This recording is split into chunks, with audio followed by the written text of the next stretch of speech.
दोस्तों, अमेरिका से हाल ही में एक बड़ी खबर सामने आई है। ट्रंप की जो नीतियां हैं उससे दुनिया के तमाम देश तो परेशान हैं ही, लेकिन अब डोनाल्ड ट्रंप के जो करीबी लोग हैं वो भी एक एक करके डोनाल्ड ट्रंप का साथ छोड़ते हुए दिखाई दे रहे हैं। डोनाल्ड ट्रंप ने अमेरिका के विदेश नीति का बंटाधार कर दिया है। डोनाल्ड ट्रंप जब से राष्ट्रपति बने हैं तब से उन्होंने पूरी दुनिया में अति मचा रखी है। भारत में ये जो महंगाई बढ़ रही है इसके पीछे डोनाल्ड ट्रंप का ही हाथ है।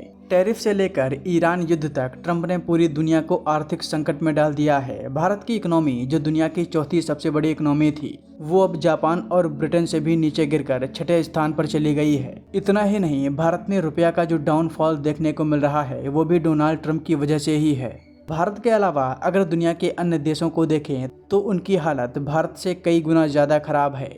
यूएई जैसे देश जो टूरिज्म का हब थे, आज वो गंभीर संकट से गुजर रहे हैं। ट्रंप ने दुनिया को सिर्फ आर्थिक रूप से ही नहीं नुकसान पहुंचाया, बल्कि अमेरिका की जो विदेश नीति है उसको भी लगभग डिस्ट्रॉय कर दिया है और अब इसका खामियाजा पूरे अमेरिका को उठाना पड़ रहा है। डोनाल्ड ट्रंप ने दुनिया के कई देशों के बारे में आपत्तिजनक टिप्पणी की। भारत को तो डोनाल्ड ट्रंप ने डेड इकोनॉमी और हेल होल यानी नर्क तक बोल दिया।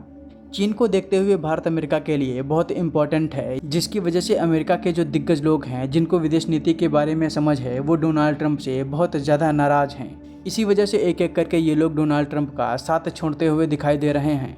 हाल ही में तुलसी गबार्ड, जो अमेरिका की खुफिया एजेंसी को लीड कर रही थी, उन्होंने अपने पद से इस्तीफा दे दिया। हालांकि इन्होंने कहा है कि इनके पति की तबीयत खराब थी जिसकी वजह से इन्होंने इस्तीफा दिया, लेकिन सच्चाई क्या है ये तो पूरी दुनिया जानती है।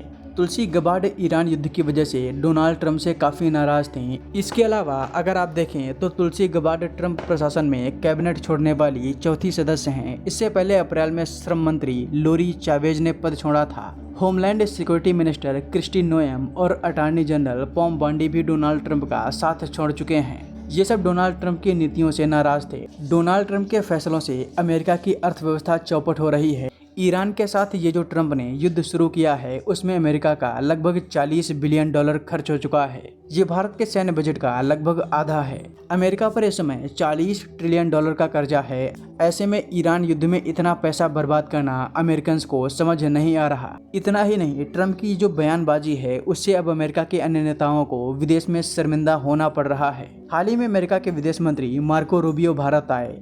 इनसे भारत में एक पत्रकार ने पूछा कि अमेरिका के लोग भारत के लोगों के प्रति रेसिज्म क्यों करते हैं। इस सवाल के बाद मार्को रूबियो हड़बड़ा गए और उन्होंने कहा कि जो लोग ऐसा करते हैं वो स्टूपिड हैं। आप पहले इनका ये वीडियो देखिए।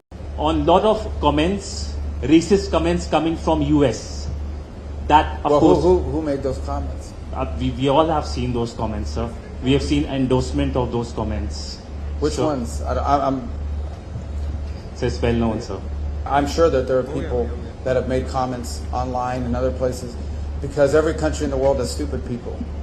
I'm sure there are stupid people here. There are stupid people in the United States that make dumb comments all the time. I don't know what else to tell you other than the United States. अगर देखा जाए तो Marco Rubio ने Donald Trump को ही stupid बोल दिया है, क्योंकि इस तरह की बयानबाजी डोनाल्ड ट्रंप भी करते हुए दिखाई दिए हैं। दोस्तों, अमेरिका में हो रही इस उथल पुथल को लेकर आपका क्या कहना है, हमें कमेंट बॉक्स में ज़रूर बताएं। मैं वाकई में जानना चाहता हूं कि इस मामले पर आपका क्या कहना है।